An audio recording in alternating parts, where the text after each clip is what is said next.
How do you like your eggs in the morning? Over easy, sunny side up, scrambled?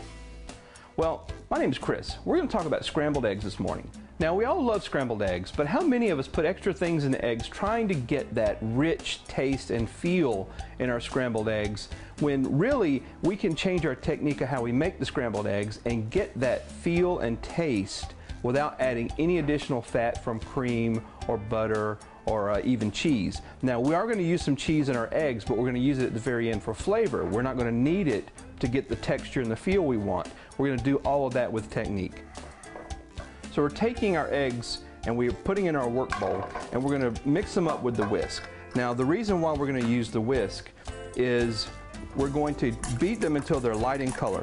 So what are we doing when we're whisking the eggs like this? Well, we are actually taking and making an emulsion with the eggs. Now, that emulsion means that we are blending the fats and the proteins in the egg in such a way so that it becomes kind of a stable material. And that's important as we cook the eggs, because we actually want the liquid in the eggs to turn into more of a sauce than just kind of stay runny egg. Now, if you can see, they're lighter in color. They're kind of a pale yellow now. And when I bring the whisk up, it falls off much more smoothly. Time to add the eggs to the pan. We're going to add them in here and we're going to stir them up, and we're going to keep the eggs moving continuously. The idea here is we have to keep the eggs moving so they don't scramble yet.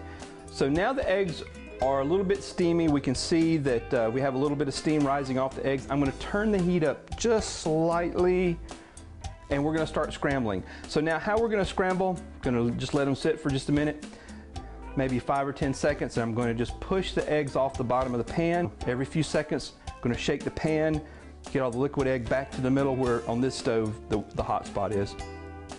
So we're just going to continue to do this until we have the eggs cooked as much as you like. Now, I like to leave quite a bit of the liquid egg behind because, you know, it makes it very, very rich and creamy. Now, obviously you can do whatever level of doneness that you like. I do really recommend, if you try this, leave a little bit behind so that it ends up being that nice sauce that we were talking about. So now I'm going to put them on a plate so we can get them off this heat so they don't overcook.